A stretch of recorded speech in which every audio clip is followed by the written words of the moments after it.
All right, well, thanks for coming today. I'm Lauren Berggren, and I am an account manager at RunSignUp. I'm Herman Kennard. I am also an account manager at RunSignUp. So we have the same job. So we mainly support our customers and help you guys with anything you need with the setup on your race and ongoing support as you continue to use our product. Today we will be talking about the basic race creation, how to set up your race fairly quickly by using our race wizard, and also how you can fully customize your race page to make it super branded to your race, your company, and it doesn't even look like you're on RunSignUp. So we'll go over the race wizard first, the basic info, the events, your registration periods, your giveaways, which are usually your t-shirts, your page, which is exactly what that says, making it your page, your colors, your logo, your banner, how to set up your payment information. And then we will also touch on making some custom content pages and some other fun things. Show of hands, how many of you have set up by yourself a race page on RunSignUp? Cool. So, a couple. Half a page. Cool, that's something. So some of you have seen this 7-step race wizard. So I would suggest when you create an account on RunSignUp, you see a big blue button that says create a race.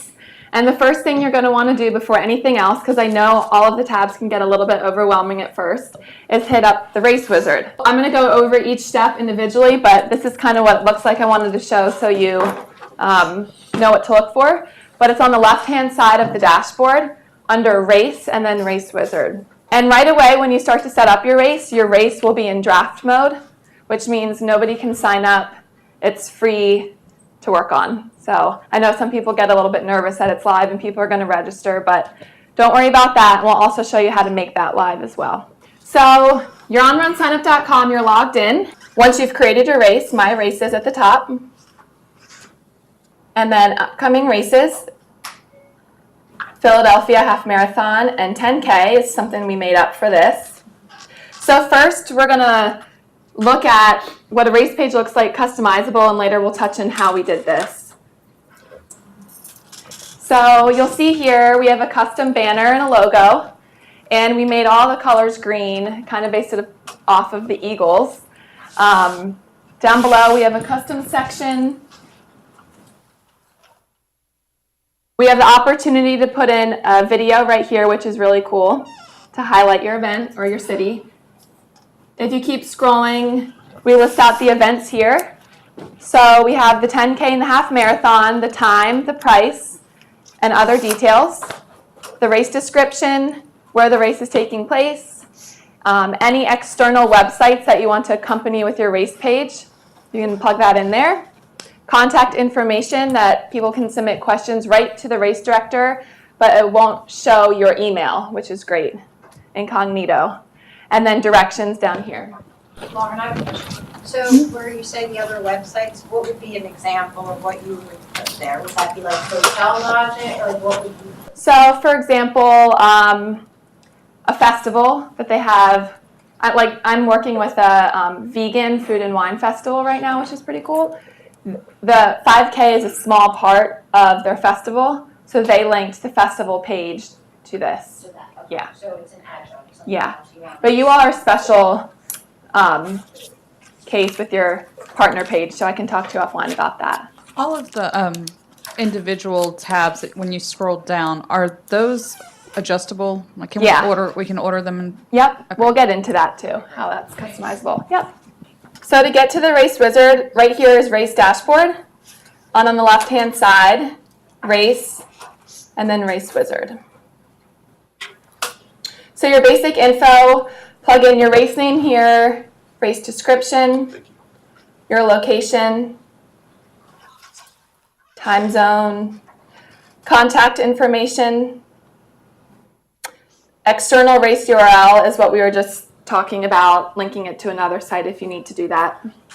Facebook page ID, you can actually put in your Facebook page ID on here, and it will link directly to your Facebook page with a sign up button, which is pretty cool.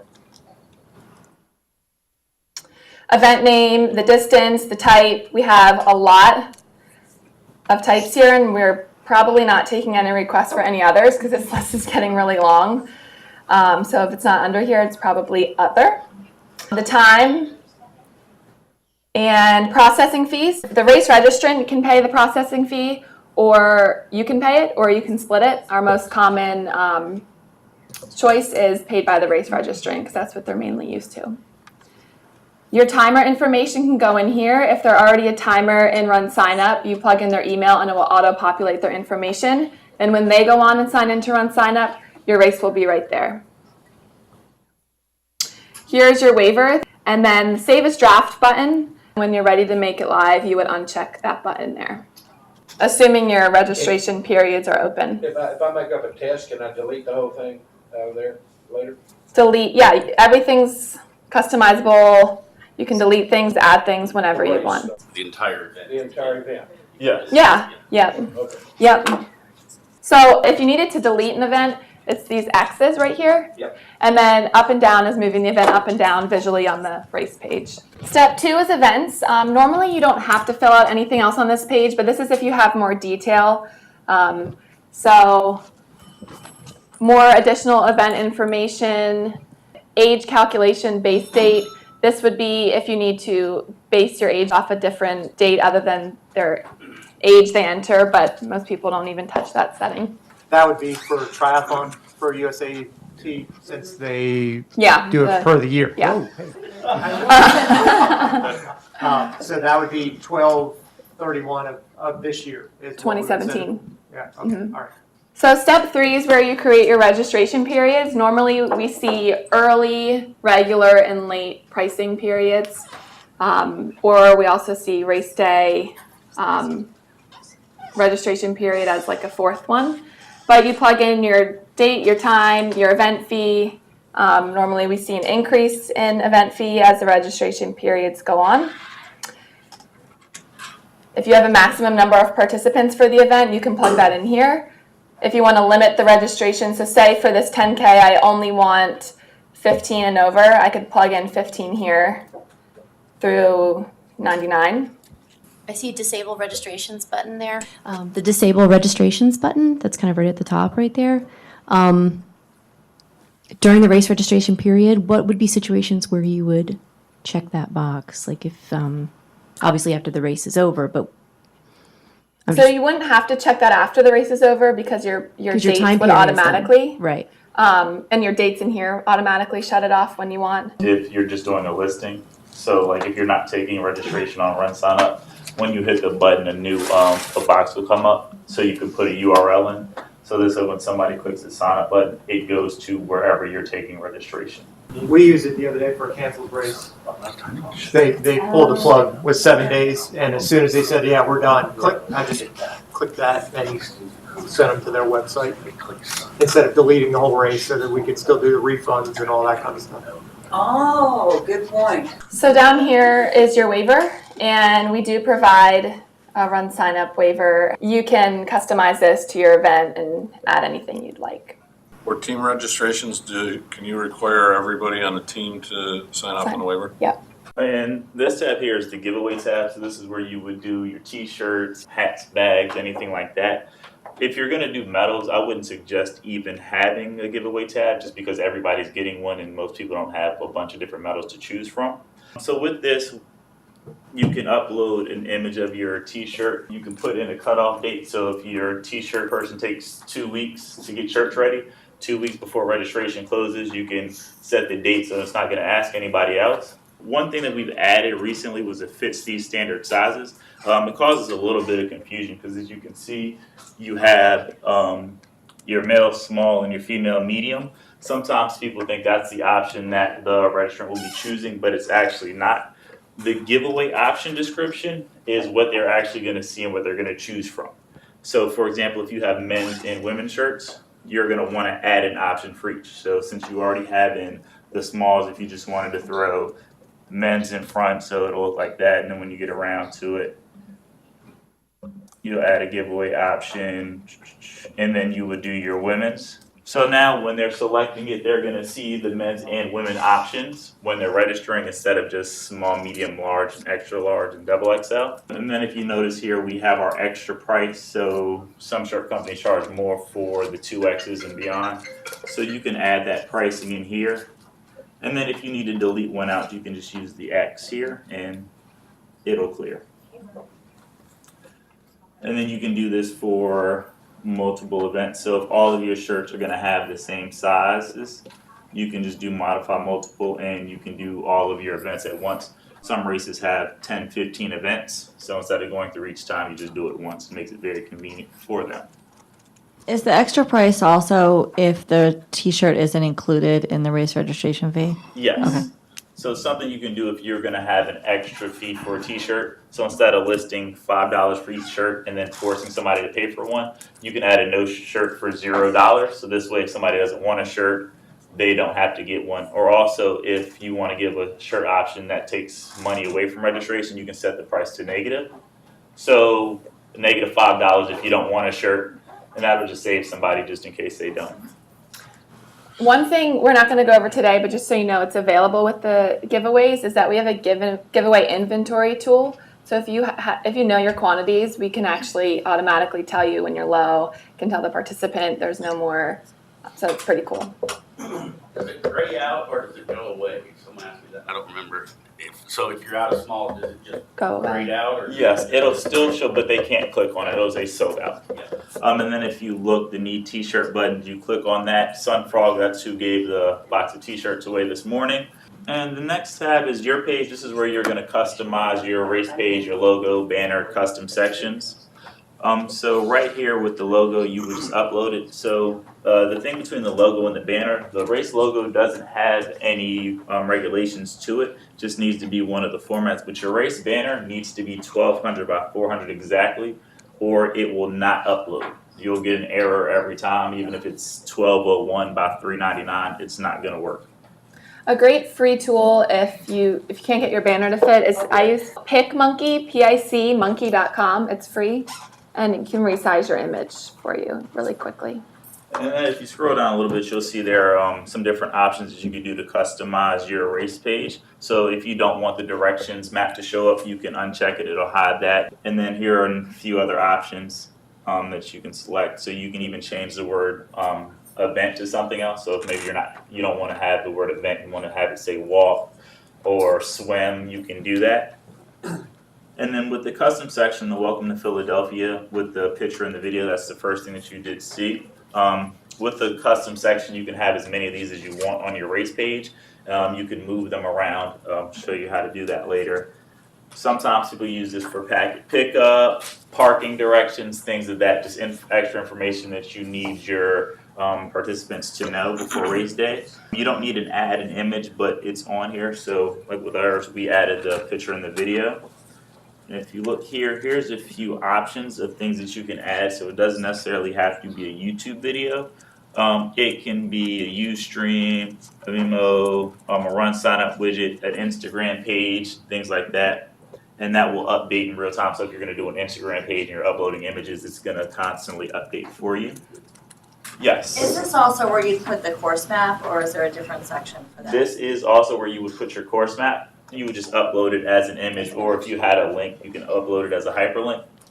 Yes. So if someone's doing like a live course description, the race director is talking about their course, that's where you would put that? Like a video? Right. Yes. Yeah. So you could just add the custom section, and then you would just use the YouTube video or however the video was, and you would put the video ID in, and then it'll just embed it into the race page. And the payments tab, I'm not going to spend too much time on this, but the payment tab is basically broken down into 3 different sections. The first section is your personal information, and what we just need that for is to verify that you're not a robot or a bot creating a payment account trying to scam our merchant bank. The next section is who would you like us to pay. Most of the time it's going to be a nonprofit organization.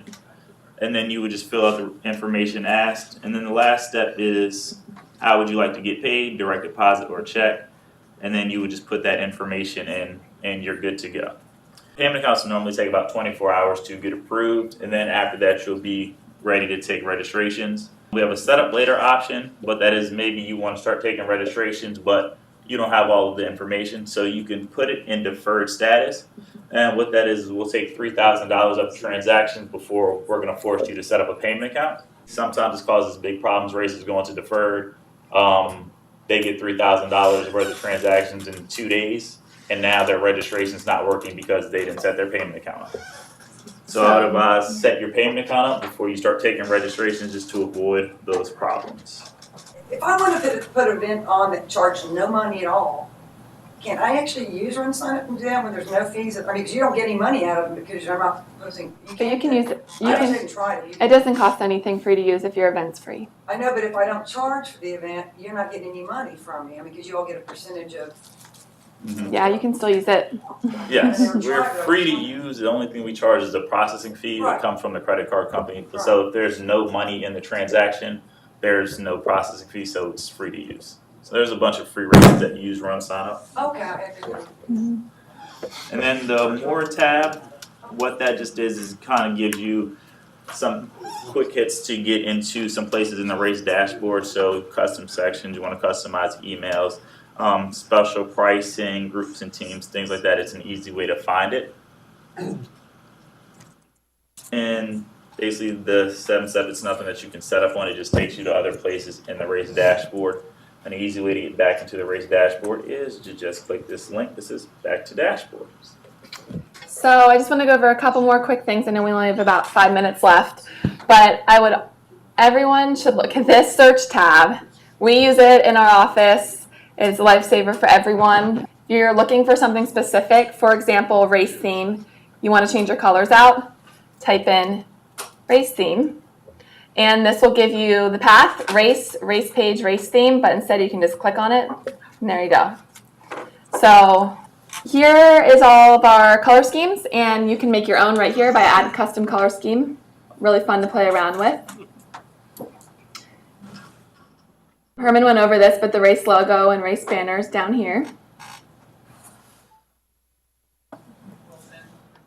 So this is where you fully can brand your event to your race page. So with the custom sections, when you're making your custom sections, so for example, if you take a look at this is Welcome to Philadelphia, but for some races they have 5, 10 different custom sections. So that makes their race pages drag on and on and on. So what you can do is if you go under the race page, and then what you can do is custom content display. You have a few options of what you can do with your custom section. So you can do, set it as a sub-menu, and you can select what menu on the left-hand side you want it to show under, but let's say we just wanted to set it as a new menu item, and save. And then once we refresh our page, it's gone. It's now gonna be on the left-hand side, so when somebody clicks on Welcome to Philadelphia, they can see that. So it kind of gives your race page a cleaner look. So instead of having your visitor scroll and scroll and scroll and scroll, it's just on the left-hand side for you. And then let me just show you guys how to move your custom sections around. So let's go ahead and set that back. And race page, and layout. So this is where you're going to move all of your custom sections around, and you can do that just by using the arrows. So you can play with them, move them around how you want. And then once you're done, you can just save the order, and then it'll appear how you want it to. So one thing to note is we see a lot of customers actually get rid of their website and use this because it is free to create your own website. So you're fully branding it to you and putting all your information in with those custom content displays. You can hide stuff so it looks super clean and pretty neat. And then the last thing we're going to show you is our how-to section. So if you notice on every page there's a help button. So for example, if you're stuck on a page and instead of sending an email and waiting for a reply, if you go ahead and click on the help button, it'll take you to a how-to video. That'll just walk you through the page that you're on. So most of the pages have a YouTube video and some written directions. So most of the time you're going to want to go to tutorials for directors. We have tutorials for runners and all users. The tutorials for runners, I would suggest sometimes putting that on your race page just as a custom section to direct your runners how to do a few things. That'll cut down on a lot of the questions that you're going to get because they can just go there and watch a video on how to create a team, create a fundraiser, something like that to save you time. So then what you just want to do is see all tutorials for the directors, and then if you notice there's a lot of how-tos in here to look around and play with. And then if you notice something new we do have is Drip, where this little buddy pops up on the screen, and it'll link you to a person that you can chat with if you have questions or how to do something like that. We do also, can you go back? We do also have, participant how-tos. So I have a lot of races that will make custom sections on their race page with participant how-tos. Helps them cut down on their customer service as well. And I tell people just copy and paste what's on here, plug it in a custom section, and then it's on their race page. So those are kind of the basics. These are our email addresses, so please feel free to reach out if you need any help, support, getting your race set up, anything at all. And does anyone have any questions that we haven't answered? Yep. Where do you put the sponsor logos? Sponsor logos, so back in the race dashboard, there's a section near the bottom that's the sponsor tab. So if you click on that, it'll open up and then you can add the sponsors one by one. And then you have some options of where those will show on your race page. So you can set it to show on the right side, left side, at the bottom, set it to scroll with the page. Is that within the wizard or is that separate from the That'll wizard? be in the race Okay. dashboard. Okay. Yeah, we actually just released a new sponsor platform. Yeah. So it's that you can do a lot with it. It's pretty cool. Yeah, I heard about that this Yeah. morning. I was excited. Well, if there are no other questions, we are at time, a little over. Thanks, guys. Thank you. Thank you.